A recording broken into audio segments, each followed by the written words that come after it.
I'm Cody Crabb. I'm Johnny Flores. And we are the hosts of the Podcast Producer Survival Handbook. The Podcast Producer Survival Handbook is here to help producers, editors, and audio engineers succeed while freelancing.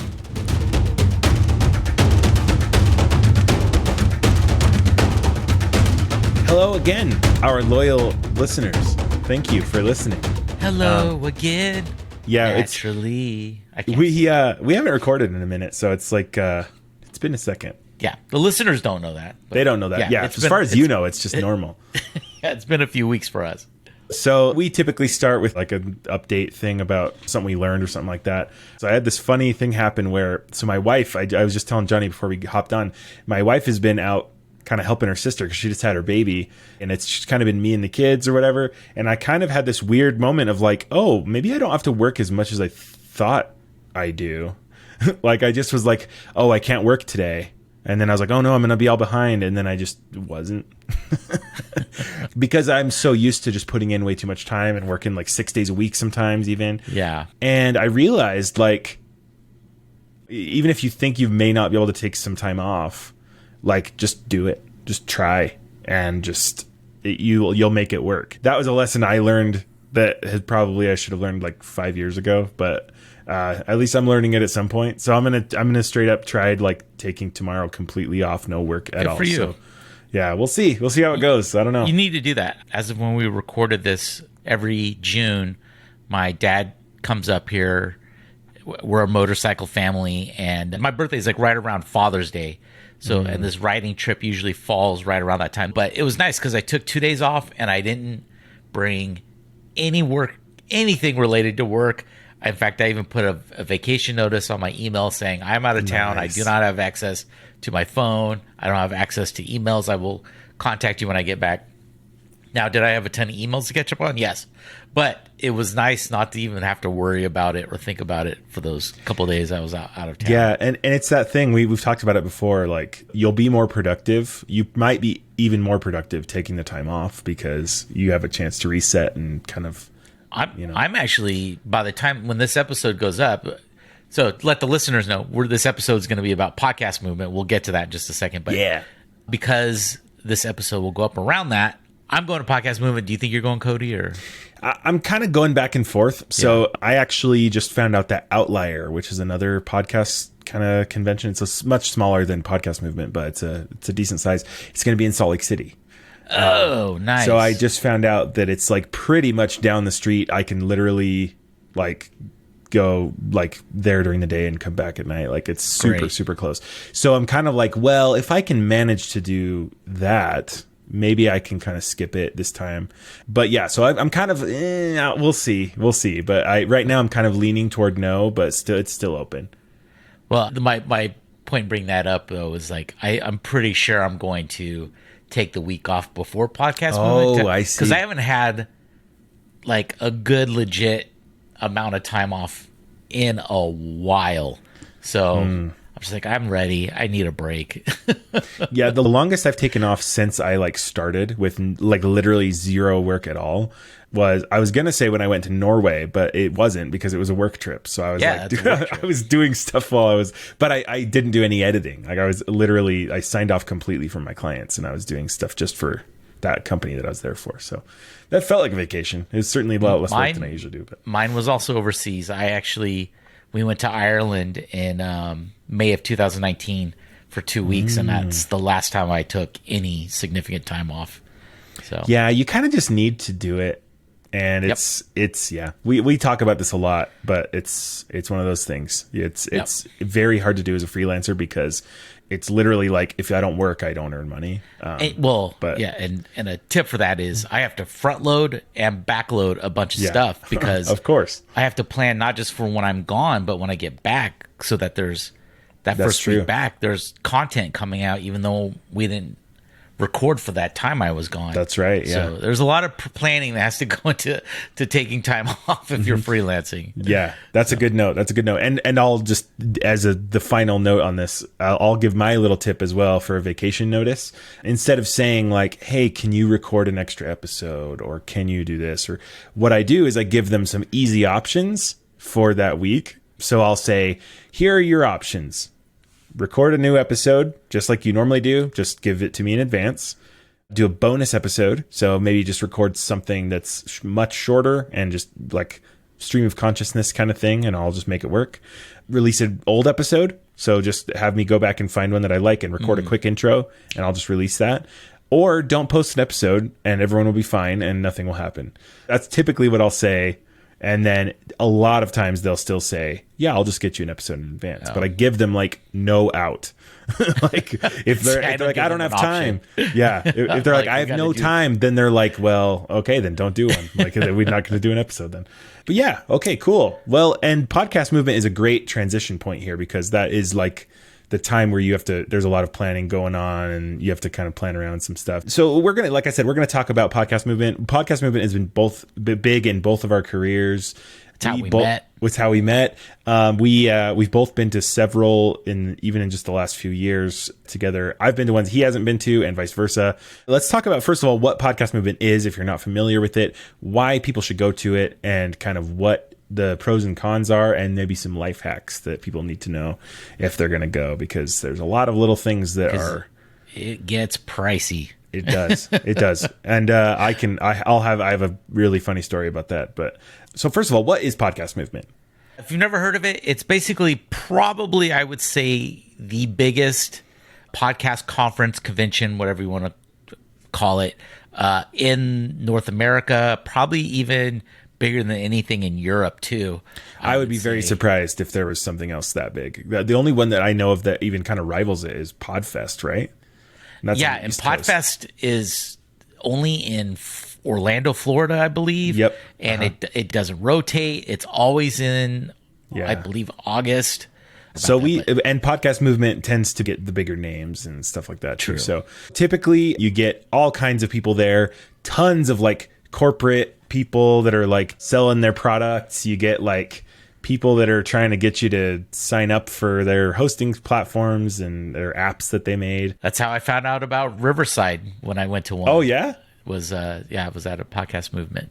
I think I might have found out about Descript. Oh no, Descript was way before that. No, but there's several that I have found out about that I constantly use now. So it's really good because also everyone kind of speaks the same language. So it can be really nice to just kind of talk to people that understand what the heck you're talking about. When you're self-employed, there's not a whole lot of that.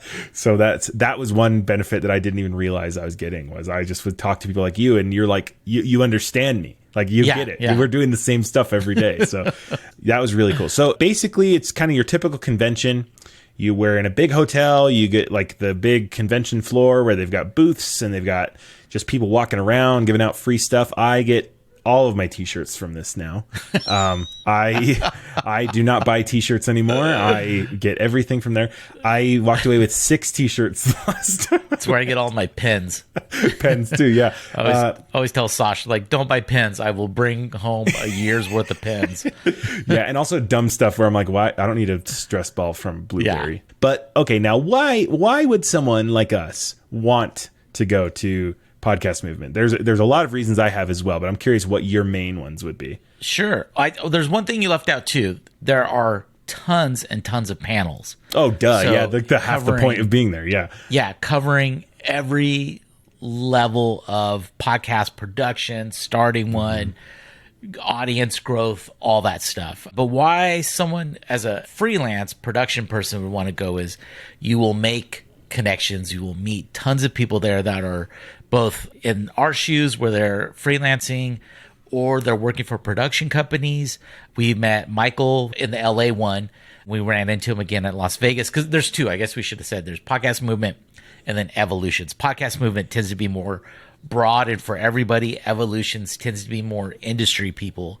And also only like in like California and like in Vegas. Right. It's only on the West Coast, basically. Yeah. It's a good way just to like get your name out there, meet people, find clients. Cody's great at finding clients at these things. Getting your name out there, building your bona fides, getting over imposter syndrome. All these are good reasons to go to podcast movement.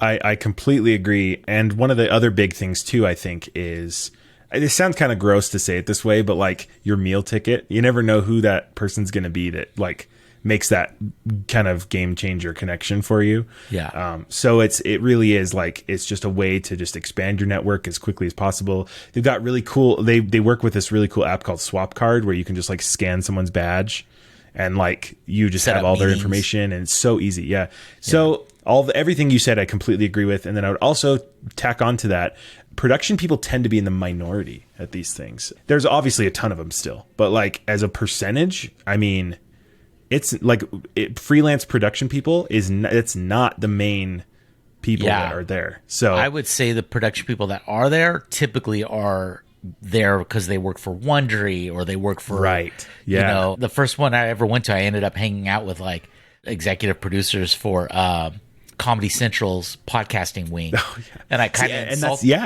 I kind of insulted them because they said, "Oh, I didn't even know I didn't even know Comedy Central had podcasts. I'm just aware of." Oh, I'm such a kiss up. I would have been like, "Oh, totally. Yeah, let me look at my phone for a second." Totally not Googling what podcasts you guys put out. Yeah. But that's true. You get like there are like some really cool kind of high level connections you can make as a freelancer. I would say probably less than 5% are freelancers like us. I mean, it's not the most common.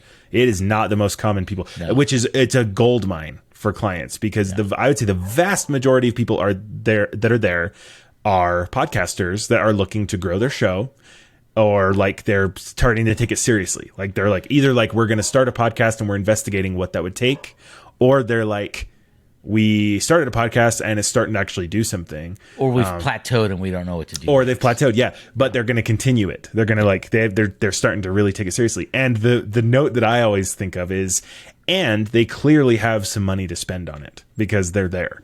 So whether it's a corporation or a group or what, or just an individual, they've at least got enough budget to make the trip and do all this stuff. So they're willing to invest a little bit of cash into the production and stuff like that. So we probably won't talk too much about networking on this episode. We actually did a whole episode just about networking, and it will not be our last. It is a massive part of what we do. So go ahead and check that episode out, and we'll give kind of some podcast movement specific tips. But so details in 2023, if you're looking to go to Podcast Movement, like what are the deets? What are the dates? What are the prices? So this one's taking place in Denver at the Gaylord Rockies. Cody and I kind of broke the sort of cracked the nut on this last year at Podcast Movement's Evolution Las Vegas. But the main one is typically in August. This year's 2023 will be in Denver from Monday, August 21st to Thursday, August 24th. And the Gaylord Rockies, if you've never been to one of the Gaylord hotels, that's where the one in Nashville was, where Cody and I met. They're these huge compounds. They're like 8 hotels, and typically some sort of fun feature like a water slide or something like that, and just this massive footprint hotel convention center. And like the scale is unbelievable. The one in Nashville, get lost in it.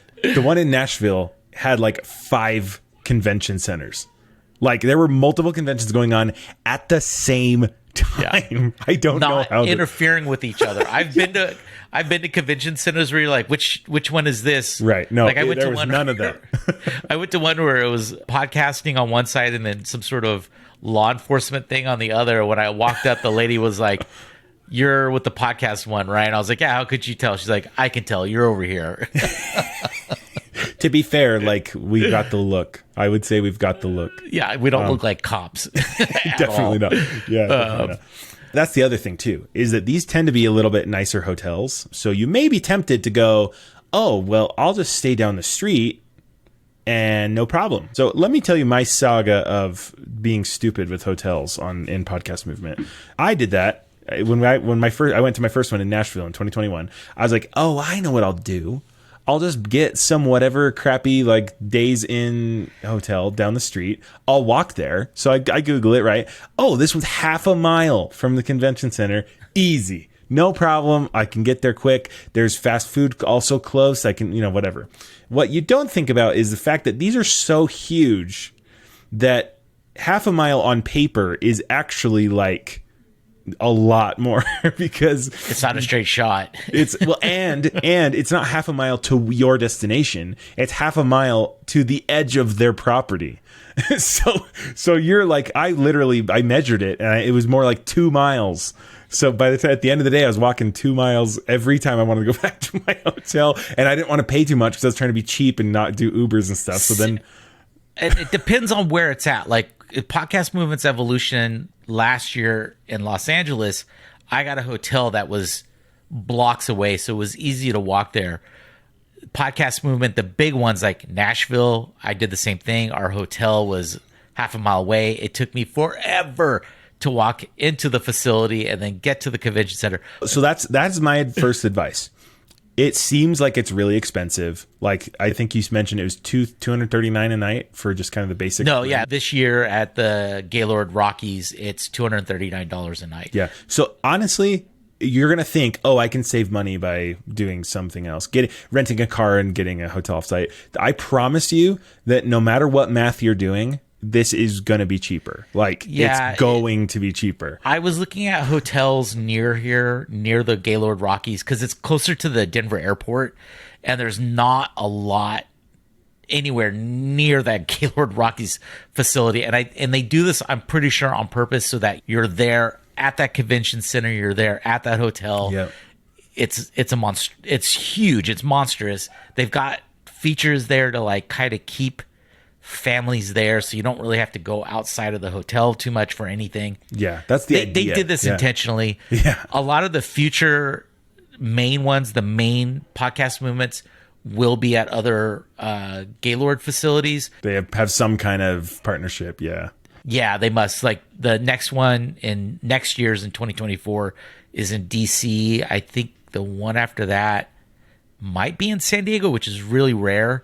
But all these are at Gaylord facilities, and they're nowhere near anything. I missed when you said San Diego. When's it going to be in San Diego? I think in 2025 there's going to be one in San Diego. I looked this up, but gotcha. I didn't write anything down about that. But so yeah, it is. You're kind of paying more, but it's really worth it because you can just.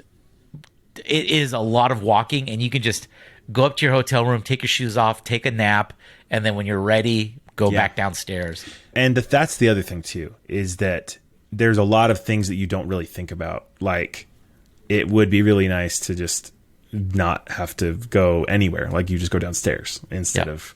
So yeah, I highly recommend you stay on site. You're going to spend a little more, maybe a little bit more money on something like food, although we will get to that. But honestly, the trade-off is just immense, and it's really not that much more. If it's even more expensive, it might actually be cheaper. It is way more expensive. I looked into pricing hotels for this one, and it was about a $400 difference. Well, but it's hard to calculate though, because you also have to consider, if you stay on site, you have to probably eat like what's there or do our life hack that we're going to talk about. Yeah. Or you're going to have to, and if you stay on off site, you can, maybe have a, you might be getting Lyft. You might have to pay for Lyft. Right. It's sort of, it is more expensive, but the time you're going to save is worth it. And the being able to unwind and relax easily is definitely worth it. Especially you're going to be putting in a lot of time walking around. You're going to spend a ton of time talking to people. If you're an introvert, this is an absolute necessity to stay on site. So, okay, that's really solid advice, I think. We should look at tickets. Like, what should you spend? There's the standard, like what's worth what. So there's the standard pass, which is, at this recording, it just went up. That's the basic one. It's $319. The plus pass is $419, and then the pro pass is $619. And they all offer different things at those price levels. If you want to explain that to the listeners. Sure, yeah. So you can look up kind of the really like every single line item details if you want, but the gist of it is they've got different tracks. So they've got these, we were mentioning they have like these courses or talks or whatever, and they have like a creator track. So like if you're a podcaster, that's where you should go, or like an industry person track. So maybe like the software people or like the corporation type people will go to those. So they have different tracks, and the idea is the standard pass is like where the creators will typically go. It's just you get into some of the stuff. The plus pass gets you into more of the talks and things like that. And then as far as I know, the Pro Pass is literally just the same as the Plus Pass, except for you get access to this industry networking lounge thing where it's like, oh, you can go and like do a meeting and like have some privacy. And I'm going to say what we're both thinking. It's BS. That last one is ridiculous. So I actually got that my first year thinking, oh yeah, I'll just use that room to like connect with people or whatever. But guess what? Hotel's massive, tons of places to sit down. Literally everywhere you turn, there's an easy place to like chill and just talk to someone. Plus, like what you were saying earlier, the app that they use is fantastic for connecting with people and setting up meetings. You don't have to be in person with them. Yeah. So don't buy the Pro Pass. Do not buy the Pro Pass. They may change this in the future so that there's more with it. If they do, maybe it's worth looking at. But if it's just a question of the industry networking lounge, don't do it. It's not worth it. I will say, and they haven't done this in a while, but there was a time where I didn't actually do this. I think it was in Nashville, but they were offering some sort of like speed dating networking thing. I don't remember that. Yeah, it was like an extra $100. I absolutely would have paid for that, knowing what I know now. Like that would actually be really, really valuable if they end up doing something like that again. So if they do have some kind of add-on like that, like if it's networking focused, I would absolutely do it. Like if there's some kind of networking party that they're throwing or something like that you have to pay to get into, like just see what they offer, because they're kind of tweaking these all the time. So that's another thing too. Like, well, so I would say just pay for the standard pass. You get into all the important things. There's a big party every night. The last night of the event, there's a huge party, and there's free food, which we will get to, like on food, saving money around food. But we're very excited about that part. This is the whole reason we're doing this episode. But the standard pass will get you into just about everything. And if you're planning on going in the future, buy it first thing when those tickets go on sale. They're like, it's like $150, the price goes up every couple months. But it goes up a lot. And then as it gets closer to the event, it really goes up in price. I wouldn't be surprised if the standard pass is probably $400 by the time this episode goes up. So get the standard pass if you're thinking about going. Get it when it first drops, and usually if you attend one, you get a link right after that, and it's usually they give you like an even bigger discount. Yeah, it's like $150 to get the standard pass. So I usually get it right after. Even if I don't go, I just get it. But get the standard pass. You'll get into everything. Tons of networking. Just go around, talk to people. It'll be worth the money. Yeah, and honestly, like, so this last time I didn't go to a single like talk. Not a single I don't go to any of them. Yeah. I just want to emphasize, like, that is not what this is for us. I got the digital pass. I intentionally got the Plus Pass because I had the digital one. And then afterward, I went online, like when I was having downtime in my hotel or whatever, I went on and like selected a few of the things I wanted to look at later, like a few of the things geared toward AI. And I'm big on AI. So I was kind of selecting a few of those, and then when I got home, I had this list of ones to do, and then like a week later they post the digital versions, and that's all you need. Although I will say though, there is something to like going to sit down in a place where there's a million other people that you know why they're there, like how to know how to hire an editor, like maybe go to that one. And talk to everyone in the room. Be strategic about these things. There are there's certain ones that you think, oh, I could use this as an opportunity to talk to people and get business. Definitely do that. But once you've been doing this a while, all of these panels that they do tend to be similar to each other. Like YouTube might have a thing on like how to audience engagement. Great. And then you go to the Patreon one, audience growth for Patreon. It's the same. Very many of these things just overlap. The information will overlap. And I will say, almost all of them have some kind of hidden something. So like it's a lot of them are just like, hey, look at me, buy my service, get our tool. Like it's a lot. So take them with a grain of salt on top of everything. Like that's a thing. But also just go to every single anything that's a party, anything that's like a people standing in the same area. Do that. And don't be afraid just to introduce yourself. Like, just be like, hey, I'm Johnny. What do you do? Always ask, what do you do? what's your podcast about? Whatever. Get. What do you do is such a good question, because they will talk about what they want to Yeah. tell you. Like, Don't say what you do. Let Yeah. them talk first, and then you could be like, "Oh, I do podcast production. I do editing. I'm an audio engineer. Whatever." So, well, let's get to the sweet, juicy morsel of this episode. I'll leave this one to you, because this is your brainchild. So I'll just say, so we just got back in March from the Vegas podcast movement. We hung out a ton. We were like hanging out like the whole time. And when we were there, I was just complaining about, oh man, food is costing me a fortune, because I was eating at the hotel, and this one of the buffet was like $25 or something. Yeah. And I was like, geez, this is like the most expensive part is the food. And you're like, no.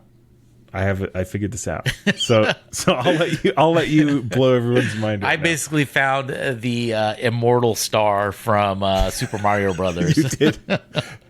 So same thing. I was like, man, this is I had budgeted probably $400 to $500 on food and drinks and stuff like that, because I'm just like, this is what it's cost in the past. It's almost as expensive as the hotel is your cost. So I was like, wait. I have grocery delivery. Let me see if they'll deliver here to the hotel we were staying at. So I looked it up, and sure enough, they would. So I went on and I had a couple sandwiches delivered. I had some like breakfasty things like egg bites with like a piece of bread and some fruit kind of stuff. And because I got lucky, where we stayed, they screwed up my hotel. They checked me in under the wrong name, and then they upgraded me. So I had this crazy kitchen and fridge inside my hotel room. It was absolutely ridiculous. There was a hot tub in the bedroom. It was awesome though. So then I just basically stuffed this fridge with like water, fruit, vegetables. Cost me about $60 between the groceries I bought and delivery. Not to mention, you're probably eating like 50 times healthier than you would. Oh, that too. Yeah, definitely. And then basically what I did was I budgeted. Once I was there and I unlocked this new way of like saving money and not stressing myself out about food costs, I was able to budget for like a couple of lunches. Like we went to lunch with the group of people. Yeah. Quinn, who likes to listen to the podcast, we went with her. We met her. She's out in Philadelphia, I believe. And then we had gone to Omega Mart with a couple people, and one of them is pretty high up in a production company, and I ended up getting lunch with him the next day, just the two of us, and picking his brain. That's awesome. And just doing some stuff. So like I could now afford to like, okay, now I can eat out when I want. Sort of like when I'm back at home, like I'm not gonna eat out every day. I'm just gonna go out once a week or maybe twice a week. If you have a reason to, maybe. Yeah. Otherwise I was eating in my room. Totally. Well, and I will say on top of that, you used, I think, Instacart, right? You said. So I'm a dad, like I have kids, right? So we use Walmart delivery. So we pay like $100 a year to just have groceries delivered to our house. And I checked, and I have yet to find a location that you can't get stuff delivered. And there's Walmarts everywhere. So even if they don't do Instacart, they probably will do like some kind of Walmart delivery. So that is a huge, like, mind-blowing idea. Yeah, it'll save so much money. Cody is not wrong. Like the buffet, which was good, it was great, but it was like $30 or something like that for. I was just like, it wasn't worth it. And like even there was like a Mexican restaurant inside there. For a simple little taco plate, it was $20. I was just like, but that's the thing, is they know they've got you. So this is an amazing like little trick. And like you said, you can still go out to eat, but you can do it on purpose instead of because you have to. Yeah. And then on top of that too, I also got super sick the last couple days there, and I really would have loved to like order some like Gatorade or something, and because I was like puking, so that would have been really nice. But oh dude, yeah, amazing. That is such a good tip, and I'm definitely going to do it. Like that makes me kind of go, oh, maybe I could afford to go. Yeah, like if I'm that might be the tipping point of I was not going to attend Podcast Movement in Denver this year prior to that discovery, because I was just like, I can't swing those food costs twice in a year. Like it's just too much. It's a lot. For not being on a vacation where it's like, yeah, this is like a work trip. I'm like, nah. I hear you. And then I did that down there. I was like, oh, well, now I can go. It's going to cost me $50 to eat the week I'm there. No kidding. Okay, so then on top of that, I also wanted to mention as well, The difference between podcast movement and podcast movement evolutions. You mentioned that it's a lot of evolutions is a lot of like kind of corporate people, kind of industry, like people like that. But I would like to also put an asterisk on that and say, for people like us, I wouldn't really say there would be a significant like difference in experience necessarily. No. There's still tons of podcasters there. If you're close enough to just go to one or the other and you can go to Evolutions, like just go to Evolutions. Only reason I'm going to Denver is because it's close enough that the flight isn't crazy expensive. This is the furthest west it's been in a long time. They did Dallas maybe a year or two ago. Yeah, that was 2022. And that was still kind of pricey. But most of the time it's back east, and it's just not worth. It cost me $1,000 to fly out there. So, jeez. Well, and I will say that's kind of another thing to think about. So don't just think about right now. Think about the fact that if it's not really feasible for you to go next year, maybe spring for it this year, because then you're kind of spending 2 years worth at once or something. You know what I mean? Yeah. Next year's DC, and that is like I'm not going to that. That is an expensive, expensive flight, and hotels are also crazy in DC. Yeah. So like that's a really good point, though, is that I think location actually does matter a lot.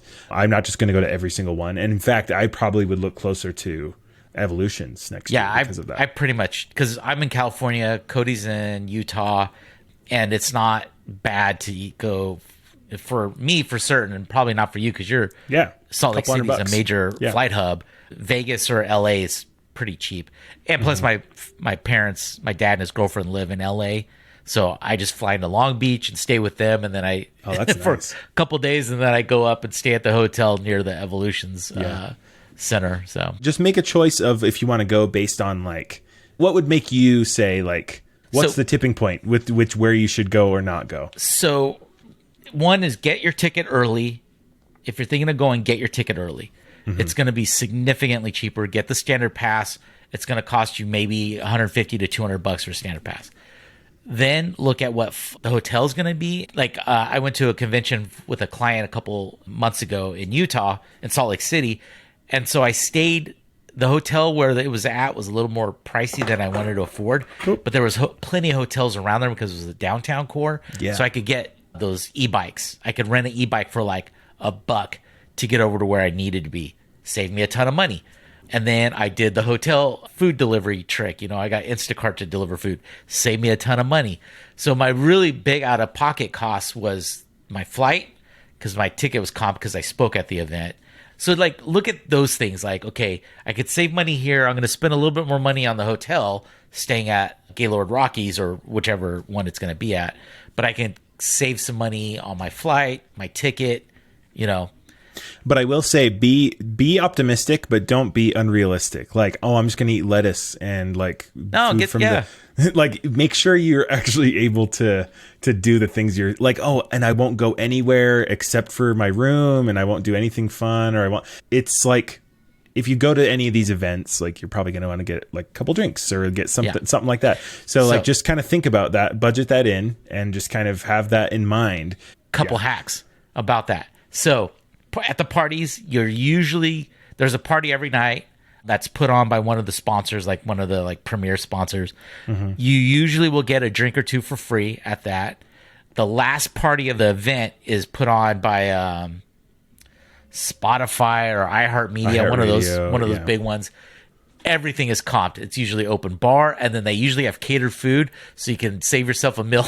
Go nuts on that food. That's what I did.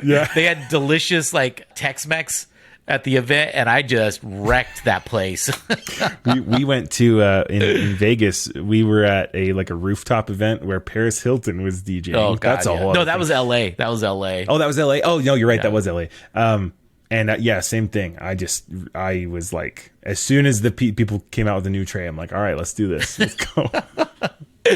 So, hey, it's not being cheap. It's living within your freelance budget. and it's like, it's literally designed to be like moneymakers for them, obviously. So like they're pulling in money from the sponsors, and they're pulling in money from the event, the people that are presenting and the events and everything like that. So it's important to remember, like, it literally quite literally is designed to suck money away from you. So you need to resist it as much as you can, because they're going to make it really easy to just go way over what you expect or go way over your budget or whatever. So, but honestly, it is, I will say, doing Podcast Movement has changed my career, because I am just constantly meeting with new people that are kind of linking me with opportunities. I have multiple clients currently that I met at Podcast Movement in various different locations. You just never know. We talk about this all the time. You never know who's going to be that one that is really a game changer for you. So talking to everybody that you can is really, really great. As far as networking specifically, like we said, just go talk to anyone you see. Like, just talk to people, talk about them, don't talk about yourself, and they will ask about you eventually. If you want other networking tips, like listen to our networking episode, parentheses S, because there are going to be more of them. But yeah, it's really great, and I highly recommend anybody that is in our position to go as often as you can. And if you can't go to maybe the main one, at least like try to go to like Evolutions or something like that. I'm probably going to do Evolutions next year. It's in LA. It's in LA, and also I've got another convention right here in Salt Lake City, so I think I can kind of make Good it. for you. Yeah, I'm excited. Well, for people who want to follow you, where can they do that, Cody? Yeah, so I'm on YouTube.